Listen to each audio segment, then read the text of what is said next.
I'm Dottie Kuntz with the Vancouver chapter of the Institute of Noetic Science Community Groups, and we have a special program for us tonight. Just a minute here.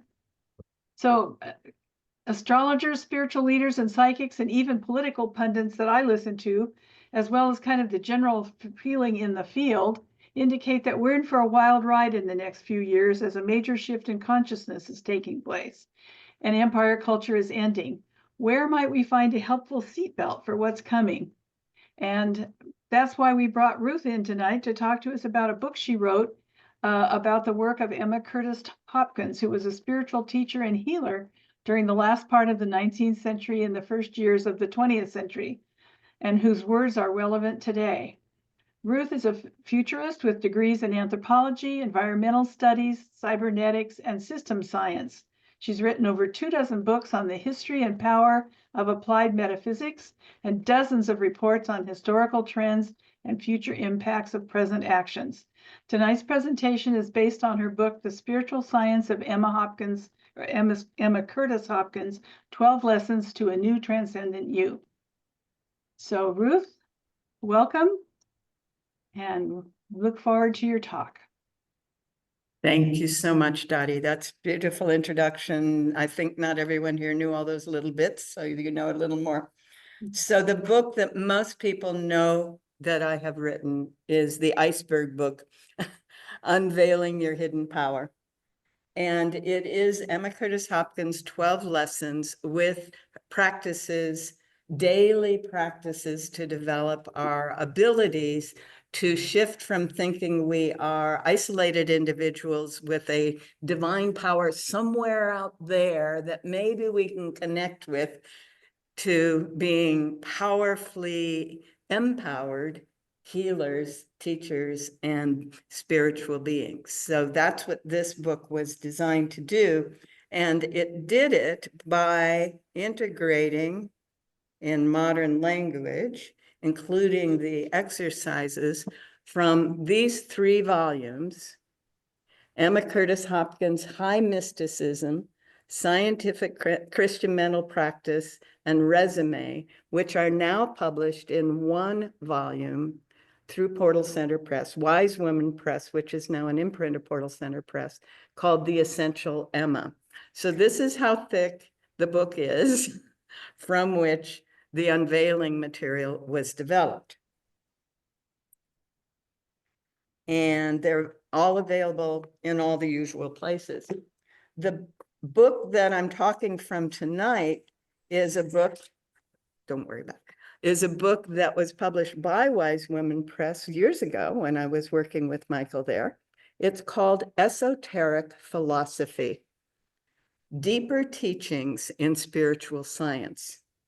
And this little tiny book is really the capstone for all of Emma Curtis Hopkins' teachings. So when Simon & Schuster asked me what we could do to present Emma Curtis Hopkins' teachings in a relatively small volume to the world out there that would include both the original text in the back and my version in the front, I created The Spiritual Science of Emma Curtis Hopkins. And that's what we're going to talk about tonight, or we're going to talk from. We're going to talk about all of her 12 lessons, but I'm going to talk from this book because it is the simplest and easiest. And I've had a number of people say even the clearest version of Emma's teachings that people know about. Now I'm going to do something I almost never do. I'm going to read from one of my books.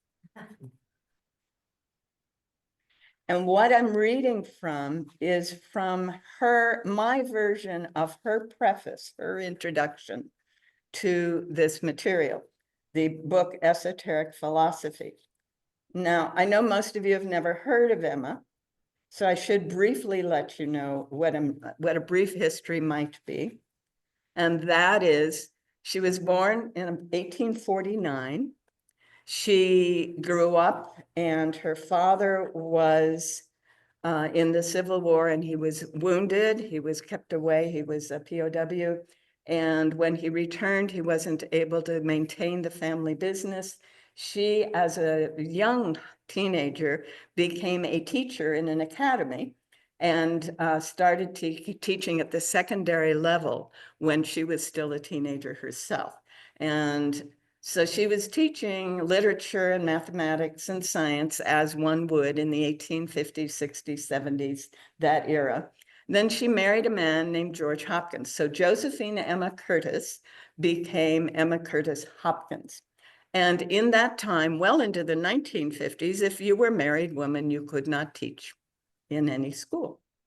You had knowledge of fornication, and you could not be in the presence of children. That went on into the 50s in some places in this country. So anyway, so Emma couldn't teach anymore. She ended up having a son, John. And as was normal in that day, her spinster sister moved in with them and acted as kind of the extra person, maid of all work helper. So her sister was with them a lot. Now, because he was a teacher and because, well, he had college loans in the 1880s?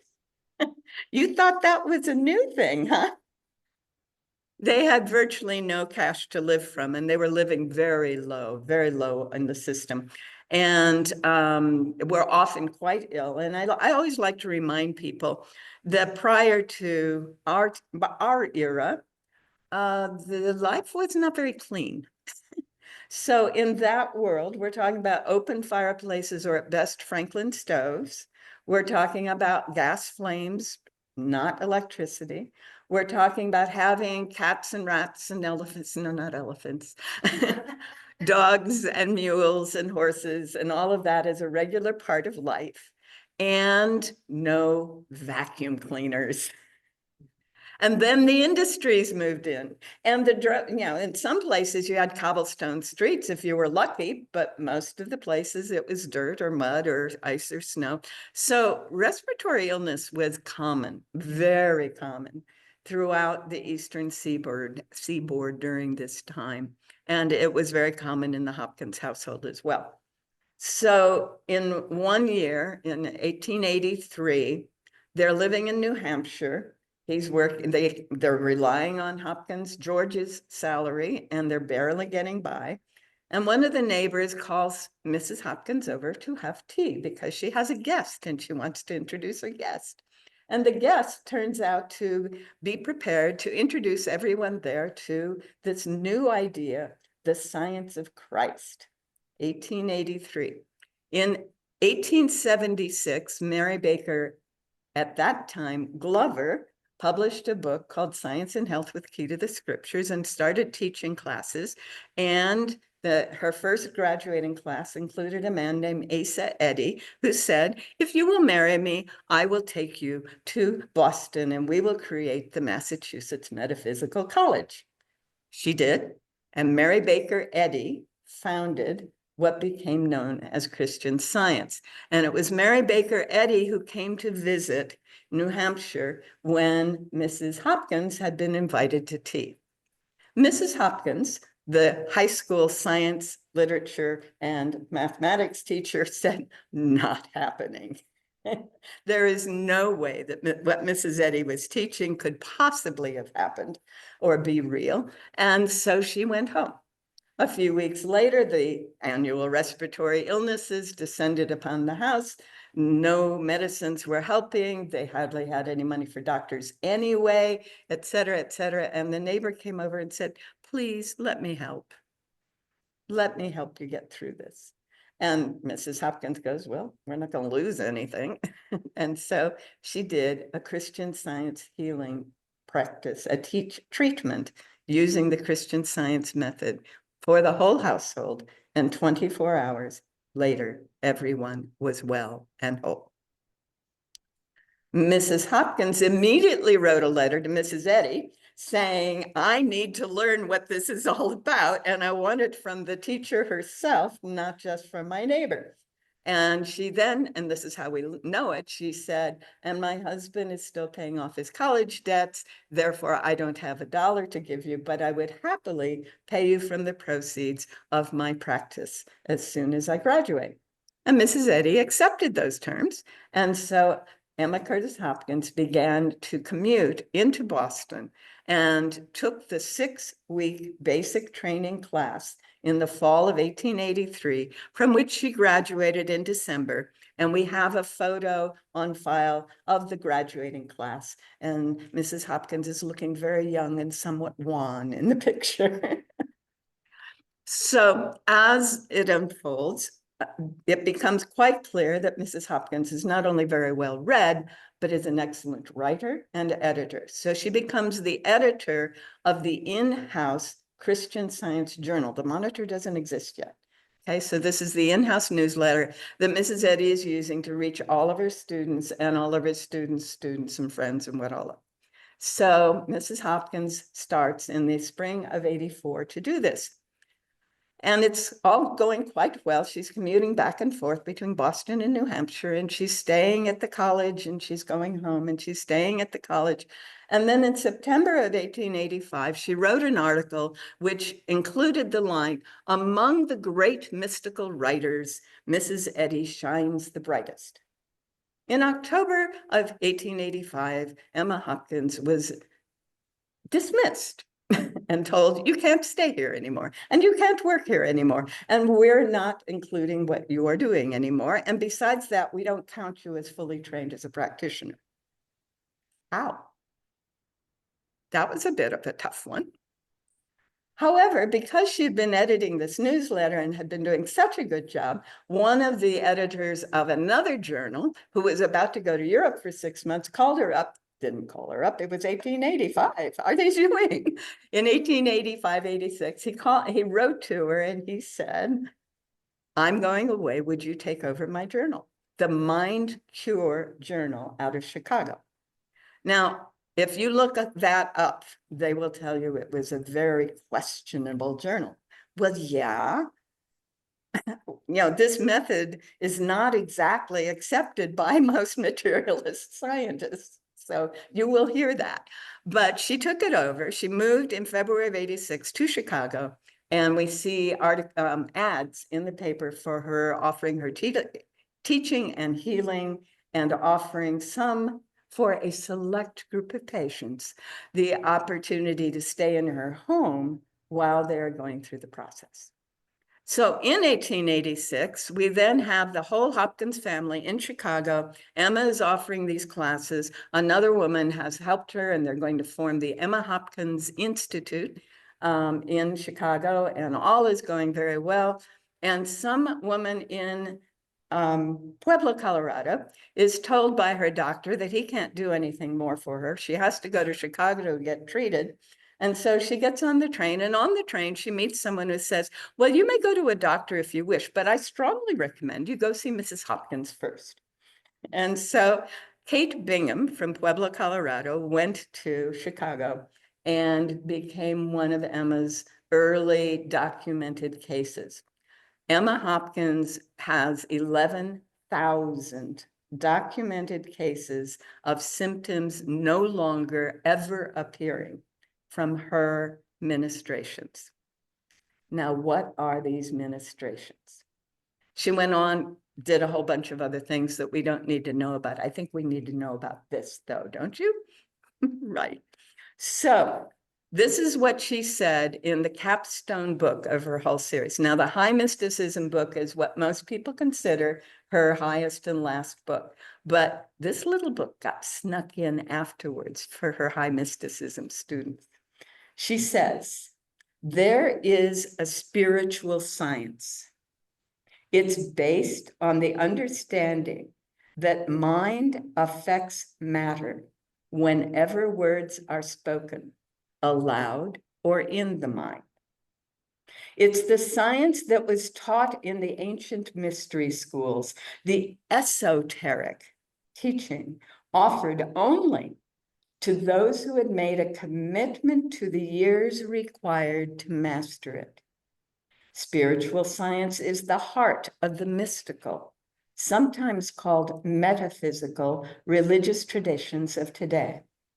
These religions include those of the New Thought movement. This is Ruth adding in. And these movements include those of the New Thought movement, which are divine science, unity, religious science, which has become centers for spiritual living, sanctuaries of truth, and homes of truth, as well as Christian Science.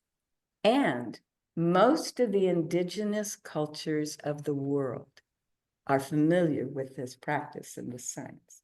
So to get back to Emma, she says, it's also, no, this is Ruth again. It's also the science of quantum mechanics applied to thought and action, as suggested by the physicist David Bohm in his lectures and book on wholeness and the implicate order. So I'm going to explain implicate order because that's important. David Bohm could be considered, as are all New Thought practitioners, a Neo-Platonist, because Plato said that what we are experiencing is the imperfect form, but in some other dimension of reality, the perfect ideal exists. And David Bohm called that other dimension the implicate order, and our experience the explicate order. So David Bohm, a very, very popular and powerful physicist through the 1950s, 60s, and 70s. Some of you may have seen dialogues between Krishnamurti and David Bohm. Yeah, that's the guy, is helping to provide a physical framework for this. Then she says, Emma says, it's the science of the ideal and the real. It's the way that the ideal form, which the ancient Greek philosopher Plato described as existing in the unseen around us, becomes our experience. And then she says, this science goes infinitely further than the sciences based on what can be observed with the senses. That means it's not just physical, but metaphysical.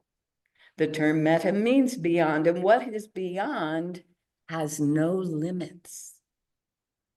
In metaphysics, therefore, far more is implied than is what far more is implied beyond what is said. There are always meanings within meanings, metaphors within metaphors, inviting the mind to penetrate ever deeper to the infinite core, in my terms, Ruth's terms, wormhole, at the center that breaks through to the infinite. So we're being invited in the esoteric philosophies to go into our center, that core which breaks through to the infinite. Now, those of us who've meditated or gotten into that deep state of consciousness and have felt that place understands this. We can all understand that if we've been able to go there. She says this ability of the mind to penetrate beyond the surface appearance is its freeing sense. Freeing. We are free when we can penetrate beyond the appearance. And that's the essence of the importance of Emma's teachings in today's world.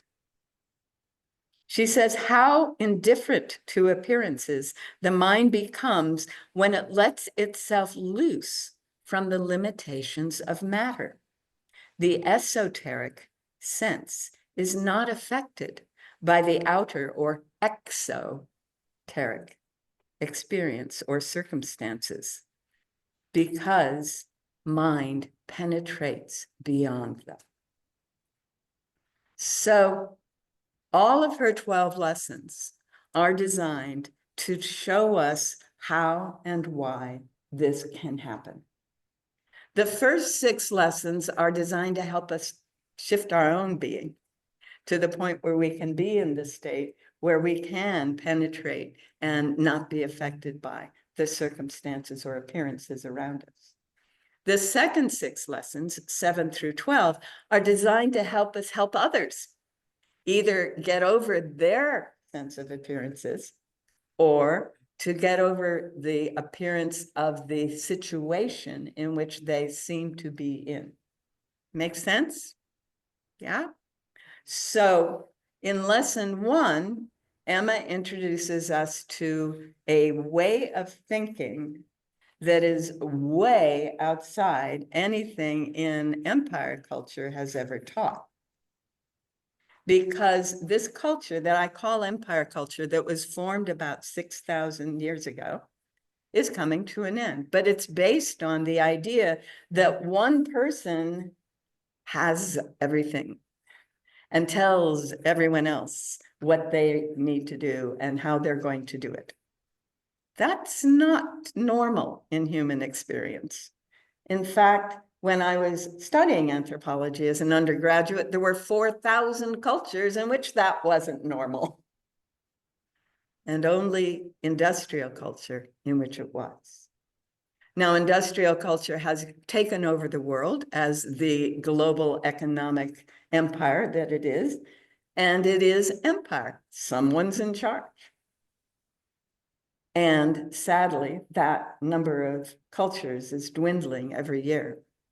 And it's down to 100 or fewer that are not in some way tainted by this idea of someone's in charge, and which is a real shame. But on the other hand, what it means is that we are coming to a time where humanity as a whole can choose how we are going to be. Are we going to continue to subject ourselves, each of us individually or all of us collectively, to someone, to become subjects of someone's ideas? Or are we going to recognize that who and what we are is limitless, and that what we think and say is the power, not what someone else tells us? Now, Ralph Waldo Emerson was known in the 1840s, 50s, and 60s as the articulator of this idea. And to some extent, Hopkins' work is based on Emerson's essays, particularly his essays, Spiritual Law and Compensation, in which he is really helping us to see that whatever action we take, the consequences are already in place. And when that action is going on in our minds, the consequence is in place already, right? So Emma is building on that, as well as many, many other people. And part of the reason I took it upon myself to write in modern language a lot of what she wrote was she will often refer to people with no references. So she'll talk to us about Thomas Carlyle, and she'll just say, Carlyle says da, da, da, da, da.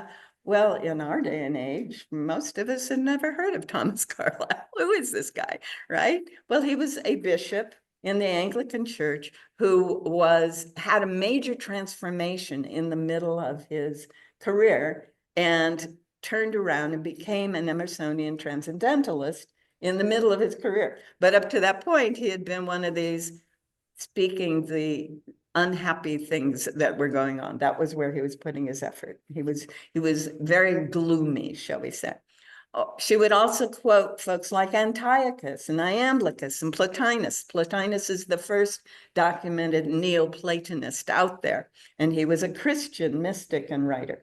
So she goes on and she just talks about these people because they're her friends, but we have no idea who she's talking about. And she's quoting them. But she also quotes the Zendavesta, the Bhagavad Gita, and other Upanishads. And she talks about the Tao, and she relied heavily on a variety of traditions that were just becoming translated. The Buddhist sutras, particularly the Heart Sutras, were beginning to be available to people. And she included references to those in all of her work for the simple reason that they all said the same thing. And modern science continues to come closer and closer and closer to showing us that. So The concept she introduces in lesson 1 is the idea of an omnipresent, omnipotent good. Omnipresent, everywhere present. That is in every cell, atom, molecule. Oh, like the quantum field, right? Omnipotent, the only, all power, not just, I got more power than you got. That's henotheism, by the way. When you say my God is more powerful than your God, no, it's not that God is more powerful than evil. It's that evil can't exist because good is all there is what she's introducing in lesson 1. The truth concerning good is the only, capital T, truth, she says. Whoever understands the idea that truth is the good tells that truth, and it will defeat every lie, even every appearance of wrongdoing. The very first 2 sentences in her description of her lesson 1 here. In other versions, she tells it in other ways, but basically this is it. Good is the only power, and it is present everywhere. Wow. Our culture does not like that. And many people in our culture have a real hard time with that, because we have been carefully trained and are being constantly fed through the media to believe in the axis of evil, the powers of evil, the natural world as a distressing, scary place, etc., etc. That's not what the Hopkins teachings tell us. And as I say, the Hopkins teachings are the foundation for all of the New Thought movements all around the world. So Louise Hay, Ernest Holmes, Michael Beckwith, Marianne Williamson, up to a point. She got most of it through Course in Miracles, but she's picked up on unity. And there are a lot more that are people that we didn't know were New Thought, and they're teaching these same ideas.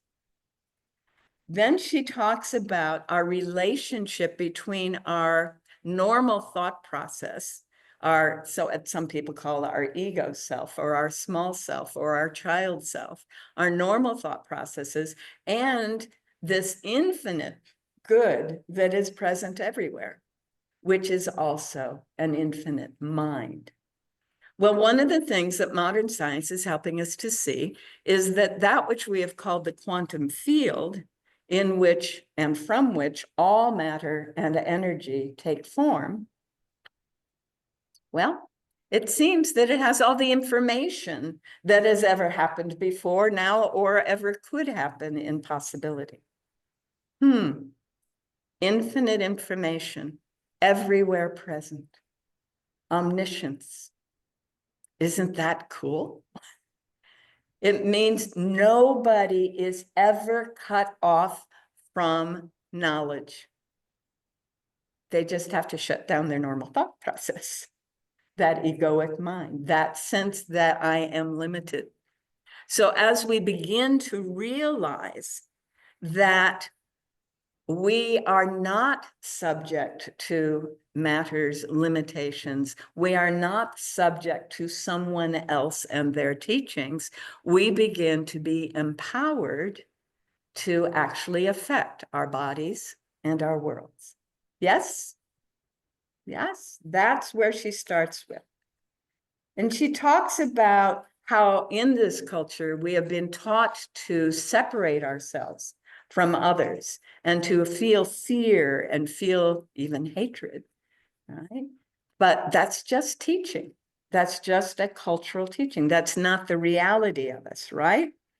And so she says that those who have achieved the remembering of who we truly are have no need to do anything to eliminate evil, pain, disease, and death from their lives and their world.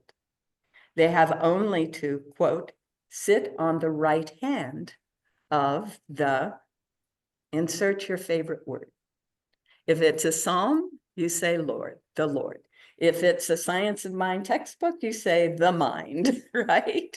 It's we are the ones who are implementing what the highest knowledge, the total knowledge, the good, the omnipotent good is bringing forth in all that is, right? So to do this, we have to insist on the fixed good in every person we encounter. Everyone. Now, she talks about the thief, the drunkard, the prince. We have a few other people we can talk about that we are in the habit of not seeing the good in.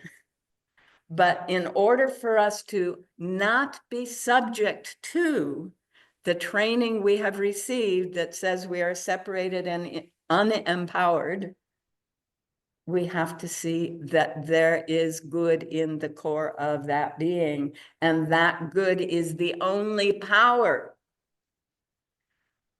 Wow. Now, I've seen where people have begun to apply that in situations and had the situations turn around. And someone's nodding in the group. Yeah.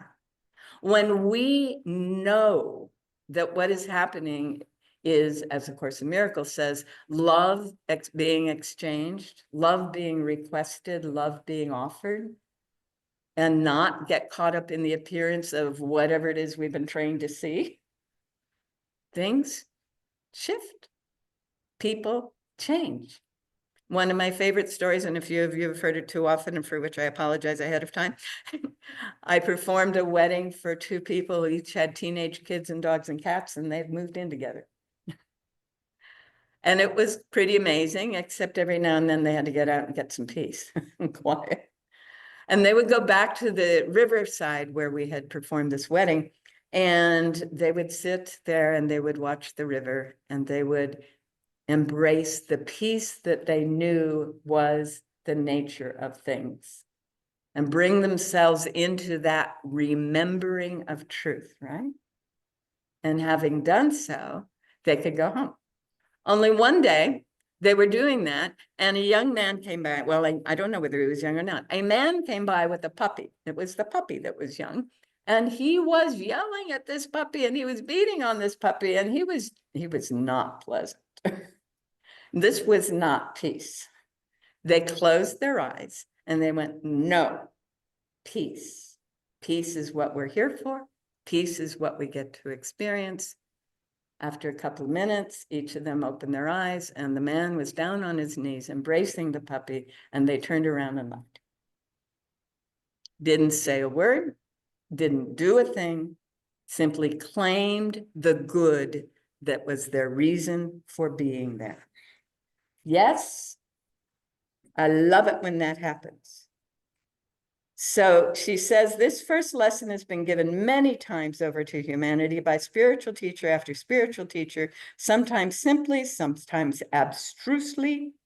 It tells us that the presence of what the psalmist calls the Lord speaks in wondrous language to our own ego self, our intellect, our human mind, and it now becomes one with that. So lesson one is the foundation for all the rest. If I can accept what is being said there, then when I encounter appearances that seem to contradict it, I can say, no, not true. The good is present here, not this appearance. So I mentioned Kate Bingham from Pueblo, Colorado. She was healed. She went home. She did what Emma told her to do, and that is make these lessons your own and teach them to someone else to reinforce them in your own life. So she did, and she called up every young woman, every woman she knew, because at that time men wouldn't listen to women, so she had to call women. Anyway, she called them all up and visited them and wrote letters, and it said, I'm going to be holding this series of classes, 12 sessions at such and such a place. And one of the households she stopped at was a household of 3 sisters, the youngest of whom was 18. They were the Brooks sisters. And the youngest one had probably a cancer of the throat, and she was starving to death. And so it was really important that she come to this class. So the first class, we do what we just did, right? What is real here? What is true here? Good is true. It's omnipresent. It's omnipotent. It is all the knowledge of the world, and it is good, right? So they're doing that. And Emma tells us, and Mrs. Bingham told the Brooks and all of her students, now fill your mind with these ideas. Repeat them constantly for day after day after day. So the Brooks sisters, being very good girls, followed the instructions, and they went home, and while they're, feeding the chickens or cooking the meal or making the beds or cleaning the house or whatever, they're repeating these phrases and playing with them and modifying them, but keeping these ideas alive in their minds for a whole week. And then they go back and there's lesson 2, and lesson 2 is negate, dissolve, cause anything to disappear that's in your mind that appears to be other than this good. So we negate, we dissolve, we release in lesson 2. And she says that every first lesson in metaphysics conveys the breath of inspiration, right? Which is breath and spirit. But the mind is like the body and it must expire. So the second lesson of metaphysics, therefore, is expiration or release. It's the throwing off or refusal of what is not life-sustaining. And so for the second week, they're going back and forth. Good is everywhere present. Evil can't exist. Sickness can't exist. Nothing that is not life-sustaining can exist. And they're doing this every day, all day for the whole week. And they go back for the third lesson. Now, the third lesson is to declare what must be true. If that foundation is true, and if that negation is true, then what must be true? Well, what must be true is that I live and move and have my being in that good. And that good is all that is. And I breathe that good. And that good is working in and through me to do what is mine to do here and now in this world. So if I can relax into it and allow it to express itself through me, then what I do and say will be this omnipotent word of good. Wow. So Mrs. Bingham is teaching this class, and these girls are sitting there, and Nona Brooks is sitting there. And as she's listening to Mrs. Bingham, she sees the room just fill with light. Absolutely everything is glowing. It's all light. And in this light, she feels a voice saying, "And what would you like, my dear?" She says, "Well, I'd like to be healed. I'd like to be able to swallow again." And then she gets a sense of it is done. And the light dissolves. And she's in the room and everyone's getting up from the class. And she goes out with her sisters. "I'm healed. I'm healed. I'm going to be fine." And they're going, "Good, doing your affirmations." They get home that night and Nona eats a whole dinner. And everyone gets it. On the third lesson, this which the doctors had totally given up on, was done. Isn't that interesting? When we can fill our minds with this truth such that we resonate with it, it feels like who and what we are and the world is, then when we make a statement that is in alignment with our life-sustaining and loving beingness, everything else dissolves. Can you see how that might possibly be useful in the world today? Right? Now that's in our individual bodies, but one of the things that Emma found was that it also happens in communities. When a community is focused on the presence of the good, the omnipotent good being fully present, all kinds of good things happen. Crops do well, trees do well, the flora and fauna around the area do well. Everybody has more than enough. This, in fact, is what was documented among the Northwest Coast tribes here in this area and the Polynesians. They always had plenty, and they were always being grateful and appreciating and claiming the presence of all of this good. Margaret Mead documented this. Ruth Benedict documented this, right? And Emma Curtis Hopkins suggests, if you want to change your community, start doing this. Right? So one of the points that she makes in esoteric philosophy that I have not seen in any of the other Emma books, now I haven't read quite as many of them as I think Michael has, but I've read pretty much everything she's got out there.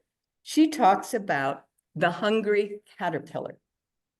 And this is such a perfect description of this time in human history. She says, this is humanity's caterpillar state. The caterpillar must always be gnawing on everything in sight until it finally discovers its true body. So we humans continue to hunger and gnaw until we finally discover the core of our being. Then, like the caterpillar, which when it is given up constantly gnawing, constantly consuming, can rest and become its true form, we too can rest and become our true self. As Dottie opened this session, humanity is in the process of being totally transformed. And those of you who are familiar with Elaine Cornick's work are aware that she is the Cultural Butterfly Project, because she is absolutely convinced and has lots and lots of evidence to prove it. We are becoming that butterfly. The caterpillar is being transformed now, and we're part of it. If we can allow ourselves to let go of the habits that kept our minds filled with the ideas that caused us to continue to consume, and begin to allow ourselves to fill our minds with these kinds of truths and all the metaphors that support them, whether they're caterpillar, butterfly metaphors, or all the other ones that are out there. Oh my goodness, yes. Then our worlds begin to align on that, not just our individual self. So what happens then is a restoration, restoring, or regeneration of what is actually true as opposed to what has been experientially the appearance. Does that make sense? The experience we've been living in, a lot of people have said, is a dream, right? In the British misunderstanding of the term Maya, the term Maya in Hindi or in Sanskrit was called illusion, but that's not what Maya means. Maya means constantly changing and plastic. It's always changing. But what is true, what is real, what is unlimited, what is eternal is not constantly changing. So if we are experiencing something with our five senses, it is Maya. It is part of the perception of the plastic, the changing world.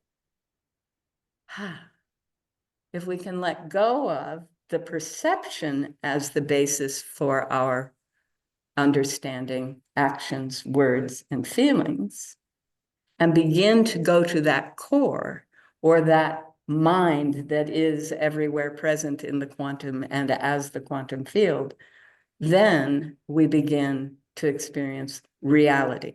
And I use a capital R for that. So Emma's lesson 4 is, how do we hold on to the reality in the face of the appearances? And she calls it having a firm mind and confidence to command the appearances. Whoa. Command the appearances. To tell what appears to be happening, I'm not buying it. This is not reality. They're not allowing this in my life. I'm not allowing this to be my experience. Basically, you're commanding your thought process to stop being your perceptual framework and allowing the one mind, the omniscience, the quantum Akashic, whatever knowledge that is everywhere, to be present and expressing in the moment. We hold to what in unity we call principle. And the principles are God is everywhere. This good is omnipresent and omnipotent and the only power and the only knowledge, and it is all knowledge and it is everywhere, and therefore nothing else can happen. That's the first principle. And the second one is it's in everyone. Namaste. Namaste. The divine in me beholds the divine in you and honors it and appreciates it and looks for seeing how it becomes our shared experience. Yes? Principle number 2 in the unity principles. And we can go down the unity principles, or you can go through science of mind principles, or you can go through the Emma lessons. And once again, every time that appears that there is something other than good here, something other than what is beneficial for all beings, including me. That's how we define good, by the way. Not good or bad. Not this looks pretty, right? No. What is beneficial for all beings, including me, is the only possibility if there is only one beingness. And all the scientific evidence shows that what has been going on for however many billion years, we're going to count the universe or all the multiverses unfolding, oh my goodness, is the movement toward beingness that can recognize who and what it is and feel that oneness with the all. Now, there are other writers who have been saying this, both scientists and non-scientists. And there's one in particular who I loved, who was a peer of Emma Curtis Hopkins. He was writing at the same time he was writing a little earlier, 1850s to 1880s. He was, say, Emerson. And he was a natural history professor during the week. And on the weekends, he would go down and he'd preach Christian doctrine on the wharfs and in the warehouses. Because he saw Christian doctrine the way Teilhard de Chardin sees Christian doctrine, and that is we are all becoming that core of our being, and that if we study and read the life of this person that we call Jesus Christ, it helps us get there. Well, interesting. Isn't that what Charles Fillmore taught and why he created the Metaphysical Bible Dictionary? Because the whole story of the New and Old Testaments are the story of our coming closer to that realization of the oneness, that we are that and that we have power over that. When I was in graduate school, I had a friend who used to say, the Bible is printed backwards. It should start with the book of Revelation and end with Genesis. I always thought that was very cool. So in these first 4 lessons, we're getting the essence of everything that Emma is teaching and everything that every New Thought teacher is teaching all over the world. And that is, we know what is true. We refuse to accept any other ideas. We release those ideas. We affirm the truth in ways that apply to this situation. And then we hold on to that regardless of the appearances. And when that happens, Emma tells us in lesson 5, amazing things happen around us. I know in my life, when I began to do this work, the people that were that were triggering me most often, let me put it that way, they were triggering me most often, transformed. They stopped doing that behavior. I never said a word to them. I didn't know that they were going to be affected by what I was doing. I'm just trying to get myself healthy. Right? And oh my goodness, they stopped doing those things. And then other people wouldn't do those things either. I never saw that behavior anywhere in my world after a few times of going through this process. Oh my goodness. So we begin to see what Emma calls works, things being done in the world simply because I am now different. And in the New Testament, in one of the letters of the Apostle Paul, he says, faith without works is dead. What he's really saying is, if your faith is dead, there is no works. But when you are living in and from your faith, there are works and they are happening. And you may never, ever see them if they aren't directly related to you, or you may see them all the time. So then we get in lesson 6, let's document this, let's track this, let's be aware that as we are saying and writing these things down, we're making them feel real to the more human self, right? What is written feels real. If I handwrite something, my body mind system accepts it. If I type it, my thoughts know it, but my body mind may not. Isn't that interesting? Words have power, written words have more power. So one of the things that Emma did in her own journal work at this stage in her doing these lessons was she would claim these different things that Charles Fillmore and Emma both called powers of the divine, divine powers, powers of God, powers of man. And she would say, I am strength. I am a radiating tower of strength. My strength radiates out through the world, through the infinite, through, and she'd go on and on and on. And as she was winding down, she'd say, I think this, I speak this, I write this, I live this. And we can say, I am this. This is who and what I am. And the great I am becomes how we are living and experiencing the world. And that brings us through that whole first section, 1 through 6, that are about how we can become empowered in the face of regarding, anything around us by filling our minds with this understanding. So then we get into lesson 7, which is saying, what about you? You think you've got a problem. Guess what? You don't. In truth, you are everything that I have said I am. In truth, I know you to be the divine made manifest. I know that all the qualities of the divine are alive in you. You are basically taking lesson 1, the omnipotence and omnipresence of that which is beneficial for all beings, including me, and applying it to the other person. Now, she has a script, which I wrote in more or less modern English, and I put it in the unveiling book. And one of the people who's actually in this room on the Zoom took it when she first went through it and rewrote it in the first person. So it became a treatment for herself as well as for anyone else. So I know that I am all of this, right? That's kind of handy, right?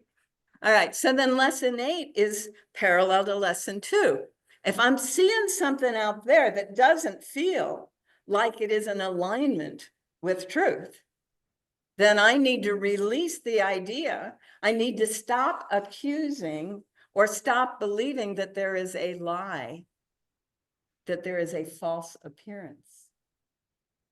Because if I have believed that, oh dear, I might buy into your false appearance of what you think you're dealing with. And this is actually something that affected me because this is how I got drawn into the Emma Hopkins work. I've been introduced to her. I went through seminary. We're all introduced to her. Most of us don't get a chance to begin to understand her. And I was doing my morning practice, which I've outlined in a little book called Spiritual Success, the 4 S's, spiritual success, right? And in that, I study, and then I go into the silence, and then later I share, and then later I serve. But the studying thing is part of what I do at the beginning of the day. And that studying thing is often just reaching for the book that is glowing on the shelf. And one morning, way back when, about 10 years after I graduated, actually. So this, we don't all graduate knowing everything in this material, right? I picked up the glowing book, and in it, it said, if you have had a business deal fall apart twice, it's because you have believed that people are hiding things, that there is something untrue hidden in the appearance of good. I dropped the book because I grew up in a household where the top secret clearance was important. And I knew a lot about what was going in the government at that time, which happened to be shortly after 9/11. And I was absolutely convinced there was a lot of stuff being hidden from us. And I realized I had a lot of work to do. And the fact this book that I pulled off the shelf at random, opened at random, said that to me in that moment, said, I need to study this person. Well, I started doing the work and the business deal came together and it was just fine. Right? Yeah. So that's the kind of thing that begins to happen when we get into this and we're open to it, right? So we need to be aware that sometimes it takes more than one thing for us to let go of what is not accurate and fill our minds with what is. The omnipotent omnipresence of that which is beneficial for everyone, including me, all beings everywhere. And the mind and the capacity and the knowledge to know what is mine to be and do. Got to fill our thinking with that. Sing our songs in alignment with that. There are a lot of songs I can't sing anymore. And actually, there's going to be a couple of stanzas in tomorrow morning's song, which I apologize for, but the basic message is good.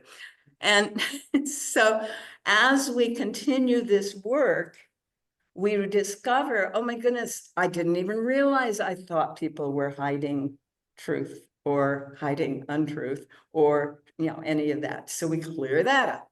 And then we get into lesson 9. Well, lesson 9 parallels lesson 3. And that's our affirmation. So now I declare what I know to be true for this person. I know that you are well and whole and healthy, and I command, you can do that in lesson 10, but I am calling forth that health, to see that health and to know that health and that well-being in you, and for whatever situation I am talking about. That which is beneficial for all of us is present here and now, and I know it. You can drop the crutch, you can let go of the cane, you can walk up the stairs, you can do whatever you are called to do now. Now, I've had some physical issues over the last few years, and some of the people in this room have observed that. And in that room, I don't think anyone here has. And what has generally happened is the doctors have gone, I can't believe you're healing this fast, right? In one case, it was a matter of minutes, right? A broken bone. Knowing these things, you got to be in the state where what these are teaching us are the only possible reality. So in the world around us, when someone comes up to me and says, I'm dealing with this blank, whatever condition, I say, your doctor's expressed an interesting opinion here based on a set of mental framework that says that there should be something wrong here and I'm going to find it. Right? That's my starting point. And then we go into the truth. The truth is you are whole and healthy. Listen to Karen Drucker's chants if you have to, right? We are all that. So lesson 9 is being with people in that way. And if we have a case coming around for the 3rd time, if a business situation has fallen through for the 3rd time, it's because we haven't known the truth about the situation. Not that it was hidden. We didn't bother to, whatever reason, we didn't see it. All right, so lesson 10 happens, I haven't said this, these lessons happen each day of the week. So Monday morning is lesson 1, Monday afternoon is lesson 7. 1 for me, 7 for the world. Lesson 2, Tuesday morning for me, lesson 8 for the world on Tuesday afternoon. Wednesday morning, 3, Wednesday afternoon, 9.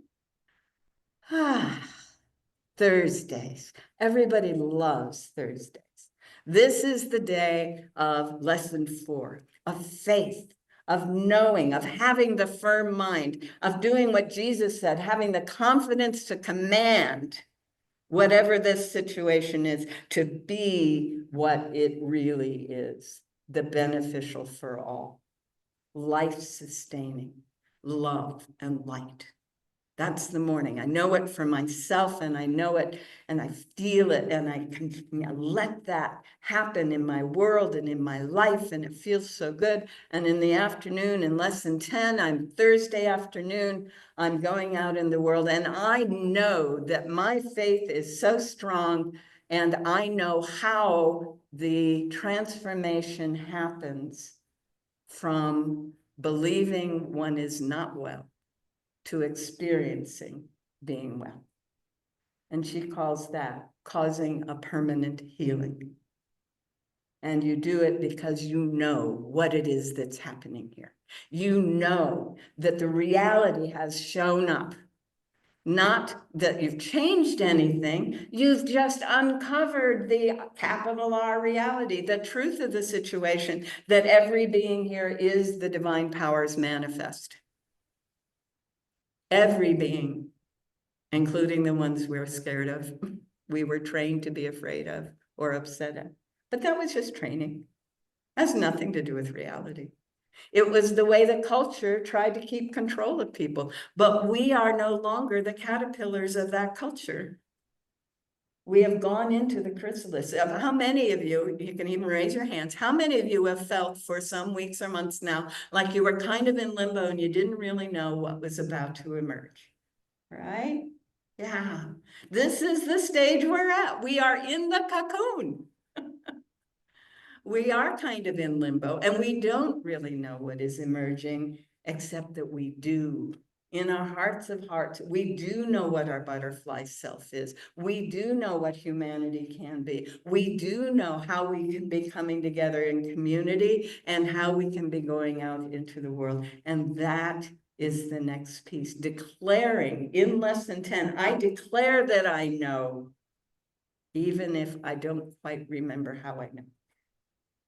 I have to know, therefore I declare it. So Thursday afternoon is about that. Friday, remember lesson 5 was about seeing the works and the demonstration, how they're happening around us. And we start seeing the evidence for this. And this is part of why I love to track what Elaine Hornick is doing, because she's all the time finding the evidence for how this new culture is emerging and how people are being transformed and transforming themselves and the world around them, because they are waking up to the truth of our nature and our relationship with the planet as one whole being. We are not separated from nature, are we?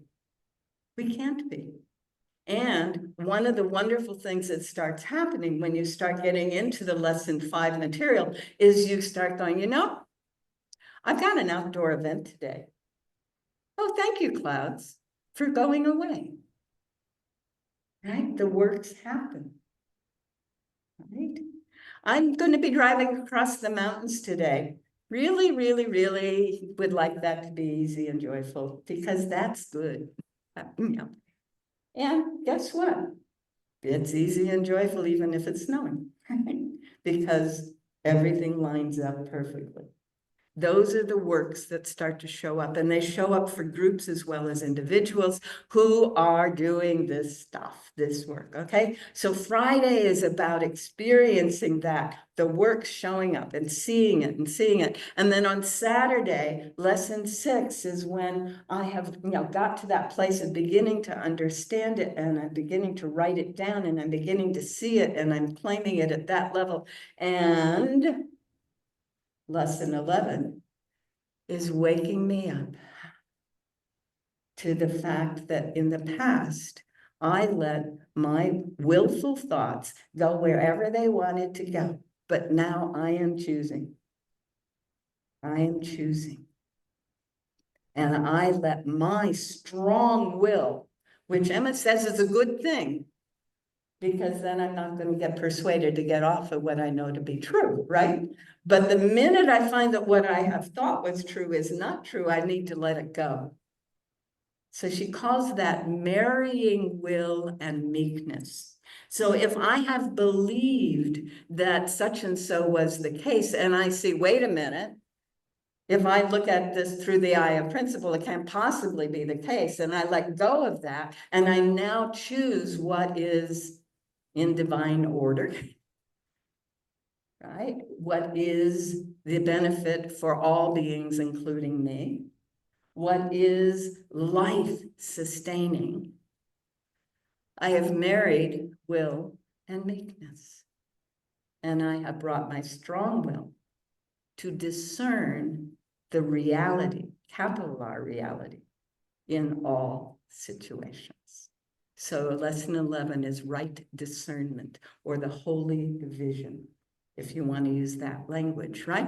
So in the modern neurophysiology of the world, we're finding that more and more evidence is showing us that we have been trained to use only a few of the neural network cells possible in the brain. We've been trained to use primarily the left frontal cortex, and it is tied almost directly to the part of the brain in the midbrain that is somewhere back in there, that is the source of our fear and emotional distress. That's what we have been trained. But it turns out we're not stuck with that. Neuroplasticity has shown us that whatever our neural paths were can be changed, and they can be changed in a variety of ways. Joe Dispenza offers one way, Emery offers another one. There's a reason that's an iceberg on the cover of Unveiling Your Hidden Power. When the little part on top is gone, the whole thing emerges, and that's who and what we are, right? So we're filling our minds with these principles and these ideas and choosing an alignment with them as the way to dissolve that which is trained by the culture to go immediately to fear and distress, and begin to use other parts of the brain. And there's a bunch of people, and if you want to follow my research path, my website, noeticmoments.org, outlines the 127 radio shows through which I evolved my understanding of what neuroscience is doing today. All right? So noetic, as in ions, noeticmoments.org is a way to track this.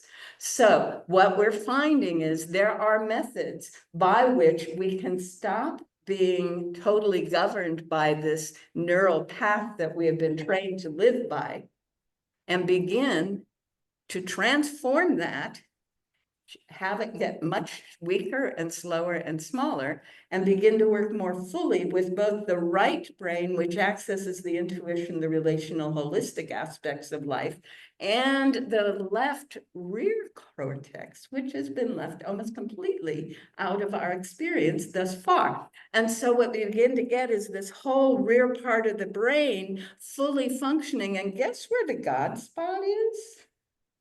That part right at the base of the rear part of the brain, where we feel the union with the divine that is the mystical choice, the mystical experience. So in the Noetic Moments work, one of the people that I've discovered is a woman in India, and her name is Sweta Advaita, and she was able to record using functional MRIs. Yay, functional MRIs. Wow, have they done a lot for research. That it's possible just by chanting Om for 5 minutes to lower the activity here and increase the activity here. And to do that for 60 days, you've literally permanently reduced the size and intensity of the activity of the network that we were culturally trained to have, and permanently, until you do something else with your neuroplasticity, rely more fully on the back portion of the brain. So for what that's worth, that's just one example of the kinds of things I've been finding as I was putting that thing together, that radio show together. So as we move forward, then we are realizing that we are not stuck with the cultural programming, that we have many possible ways to begin to undo that. And as we let go of the cultural programming, then we are becoming the beings that the culture cannot control anymore. And the culture must dissolve around us. That ain't gonna be pretty. Sorry. As a futurist, more than as a spiritual being or a scientist or a sociologist or any of those other things, we have to accept that systems of the scale of the systems that are in place on the planet falling apart is not generally going to be fun. But what's really, really, really cool is we know from history, there are many, many, many places that are totally unaffected by empires rising and falling. They continue to live quite comfortably, regardless of what's going on out there. And those are places that have a strong, interconnected web of mutual interdependence. We call that community, where you have that mutual interdependence going. Well, it's just like in the brain. It's a neural network, right? I need my neural network to be alive. I need my community to be a living organism. And when my community is a living organism that can sustain itself, it's not going to be as affected by everything else falling apart. And part of the reason is we're not letting the false stories of the appearances of what's going on out there run our lives.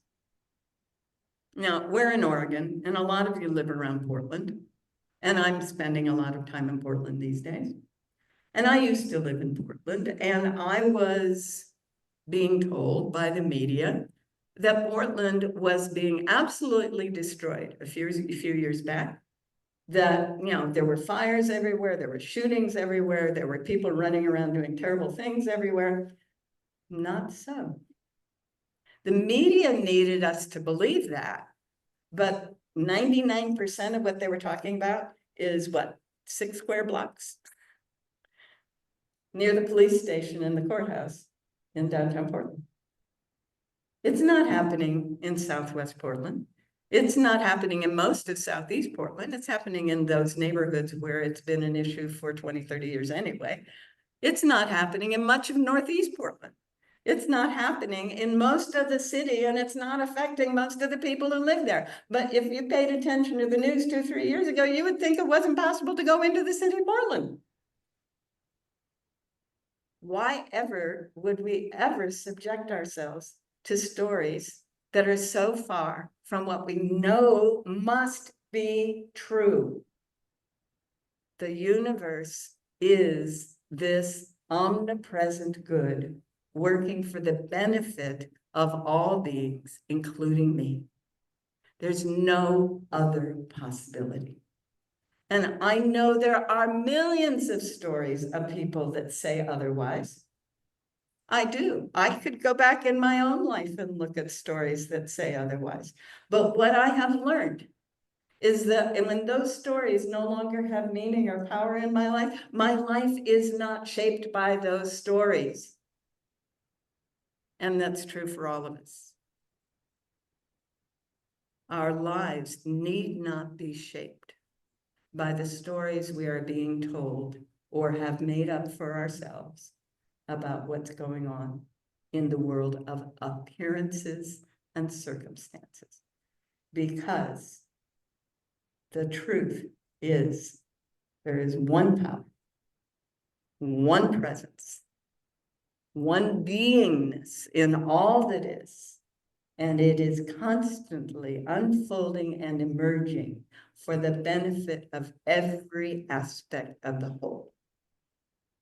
That is the fundamental principle we hold on to, regardless of what others tell us the story is, and regardless of what the appearances are.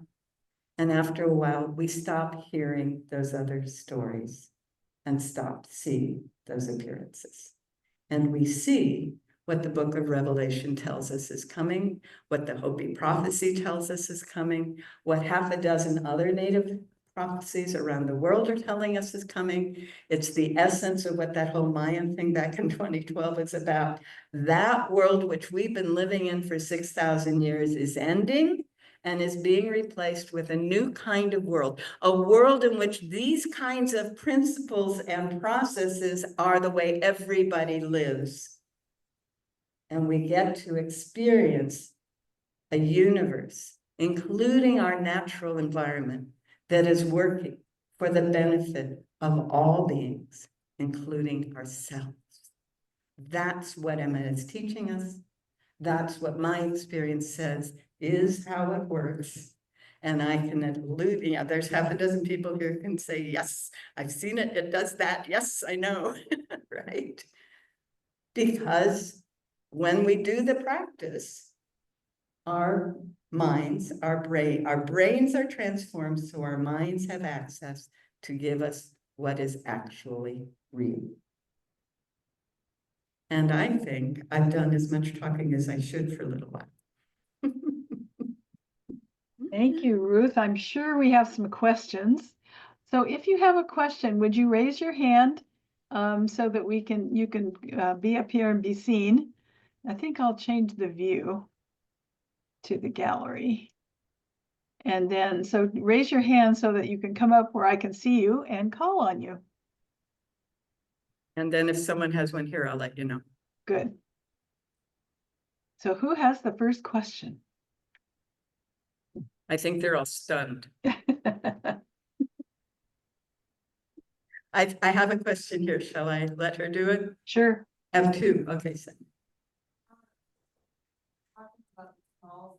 Mm-hmm. That as you evolve, is that small self really, does it just go away? Marvelous. There's this notion of the ego or the small self, or that part of us which has been culturally trained to think certain ways. It never goes away. It aligns itself. It aligns itself with the larger beingness. That's what you're doing. You're getting that default structure to stop going here and to start going here, so that who you truly are becomes your self-perception. Yeah. Okay. Chris Hedwin. We're talking about community and the non-empire cultures. Are you familiar with Ubuntu? Oh, yeah. We can't hear their questions. I know. I'm feeding them back to you. So this is Chris in the group. And Hi, Chris. I'll let you see these people a little bit. And Chris is asking this question, and Sonia asked the other question. And so Chris is asking if I know about Ubuntu. And I do know about Ubuntu. And again, that if you want to follow any of this stuff, follow Elaine Cornick's work, because she tracks this stuff. But Ubuntu is one of those cultures that was not completely destroyed by Western industrial colonialism and continued to keep the traditional ways of dealing with issues that involved saying, I know that's not who you are. I know who you are. And then out of that grew a whole financial and commercial kind of network from that place of being. And on that, I did some curiosity exploration, and I have found that every culture in their history, I just want to expand on that question. I found that every culture that I have explored in their history, like indigenous cultures of the Americans, of the Germans, etc. Yep. They may not call it Ubuntu, but they have the same basic concept. Yep. And if you want to think about it, Christ consciousness is a Western concept of Ubuntu. Yep, you got it. It's love and forgiveness, right?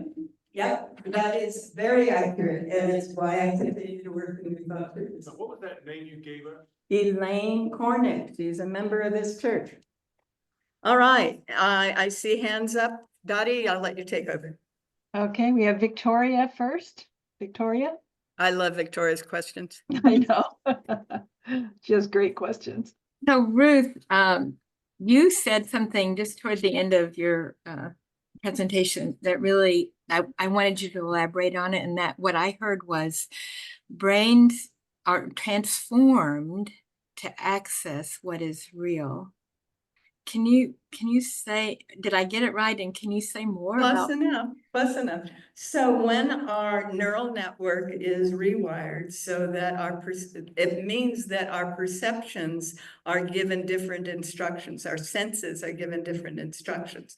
So as the left frontal cortex running into the various other parts of the brain that have to do with fear and anxiety is, shrunk and shifted, then when the eyes receive certain signals, a different message is sent through the brain and the body about what the eye is receiving, or the ear, or whatever. So right now, our senses are trained to go towards fear and anxiety.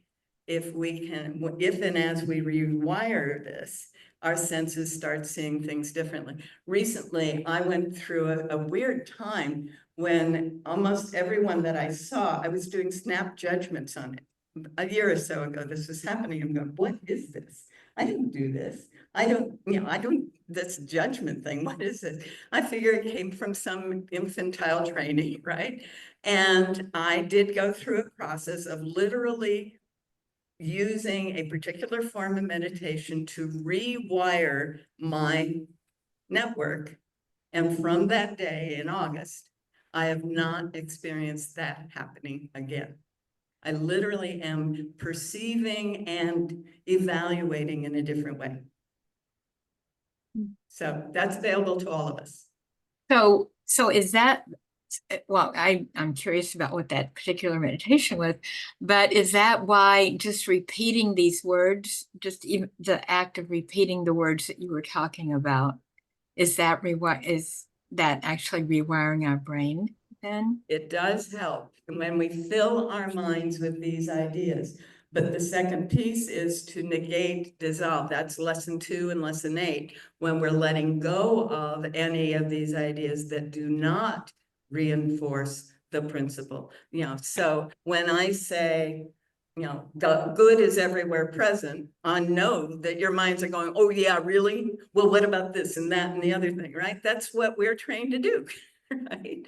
So I need to go then to where did that, oh yeah, really, where did that come from? What belief do I have? And then go through whatever process I know to undo the power of that belief, that story, that understanding about how the world works. And that's how I rewire the brain. Okay, thank you so much for that Thank you. explicitness. Yeah, thank you. Thank you, Victoria. Milt, you're next. And then Norma. Hi, Ruth. Thank you so much. It's nice to see you again. And, I feel as if nowhere is this goodness manifest like nature. It is everywhere. Everything in nature is self-organizing. It's what brings life. Why does it flourish? Why does it thrive? All of this. And I can't help but think that when I listen to certain people who are really connected with nature, whole cultures that are really connected with nature, that they are, they're just, I don't even have a word for it. What comes out of them is a connection with this sacred bond with Earth, and it's embedded in their language. Their language is all about talking about what are the gifts of nature and the gratitude that we show for it. Yep. I can't help but think that if a child is born and that is the language they learn, then they will be developing that sacred bond. They become the elders that have this wisdom, and sometimes they're only 4 or 5 or 10 years old, but that's where it comes from. And so I just wanted to say this because I think this is such a wonderful path to follow, not just for the people who have been enculturated with the other things, but for if we need an immediate solution to global warming and not blowing ourselves up with nuclear weapons and so forth, that that we really have to listen to these people, and we have to not only listen, we have to elevate them, because what they bring with them is that sense of community, that Yep. relational leadership. That's really the antidote to fascism, I guess. So I think you're right. And I didn't say it because I knew you would. I'm sorry. I didn't say those words because I knew you would, and I'm glad you did. So just today, I handed someone a copy of our book to Restore Earth's Balance and explained exactly what you said. In the indigenous languages, you know, that are so integrated with the natural world around them, the language itself is a community building thing, right? Ubuntu comes from that. And we've seen that in the Northwest Coast and in Pachamama and lots of other things going on around the world. And Milt is calling us to start elevating those teachers and elevating those folks as our guides and our leaders so that we can learn from them. Yes? Thank you. All right. Norma, Thank you. I think you were next. I keep hearing that the good lives in now. Mhm. Nice. Absolutely. When we're in now, which is another quality of these very people Milt's talking about, right? Now is all that is. Past is a memory, future is a fantasy, now is the present. This is where the good is. And if I go into the default structure and the stories, I'm likely to pull up yuck. And if I go into the default structure and the worry, I'm likely to go out to yuck. But right now, I have absolutely everything I could ever need for this moment now. And that has been true every moment of my life. Yeah. How can I expect it to be otherwise? Wonderful, Norma. Did you want to add to that? Oh no, but it's so, oh, right. Thank you. Oh, Thank you. All right. Elaine, why don't you raise your hand? She's mentioned you a couple of times, and so everyone can see who you are. And when I send out the link, I'll send out a link to your website as well. Go ahead and Nancy, it's the second yeah, person go on ahead the and screen. speak. Would you like to say something? I'm trying to get the Let me go computer to thing. speaker Hi view. there. Thank you, Ruth, for all those references. I just really appreciate it. Oh, I And love this your is my work. work, so Yeah. I get that.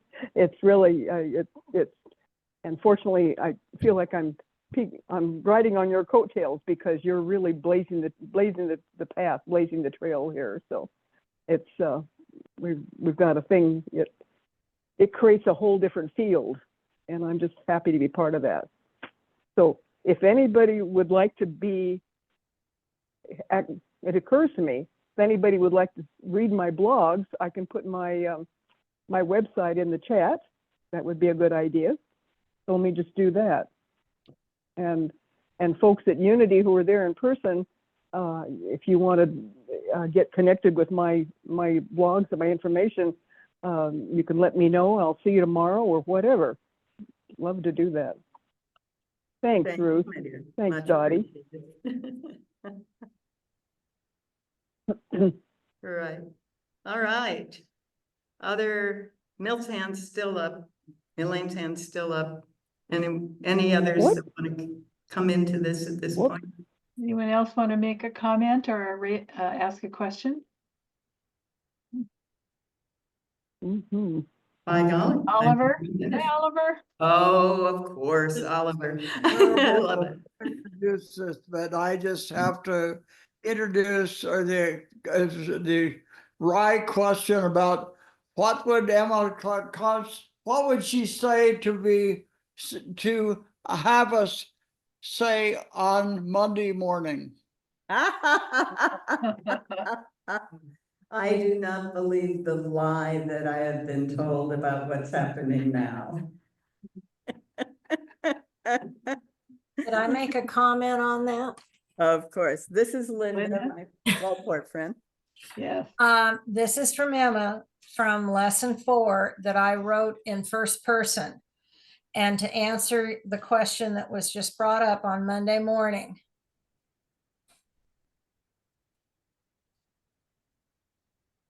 People do not burden me with their thoughts and beliefs of the senses. I am not subject to the thoughts or feelings of others. Therefore, I cannot have disease in my mind. And that's only like one paragraph out of a whole page worth from lesson 4. But in first person, it becomes extremely powerful. Right. All right, so when we recognize that the media can't cause us to experience things other than in principle, in the truth that we know to be true, we fill our minds with the truth and we begin to experience it in all aspects of life. It looks like Christopher has something to say again, and he's got a microphone this time. I just wanted to respond to your rewriting of that for first person. I have come to the realization that spirit does not have a reverse gear. So when you ask spirit, take away this malady, take away this Right. illness. Spirit only hears the illness. It does not say, take this away. It hears you talking about the illness. It says, oh, then you must want more of it because you keep talking about it. Precisely. So And that's an Emma talk. when you say you want health, say, I am healthy. I am in great, perfect health. I am, and I'm excellent. But when you want to give something up, you say, instead, say, I relinquish this. I relinquish this that's death. I relinquish this disease. That way you basically stick 2 rockets on your ass and you move forward at twice the speed. Right, and that's the whole point of lesson 2, lesson 8. It's release, let go, be done with it. It doesn't exist. I negate it. I dissolve it. It isn't real because we are never changing anything in what we call healing. We are simply uncovering what has been there all along, but our misperceptions did not let us see it. All right, I think we're done. Okay. Well, thank you so much, Ruth. I really appreciate it. And thank you to all your folks there for joining us.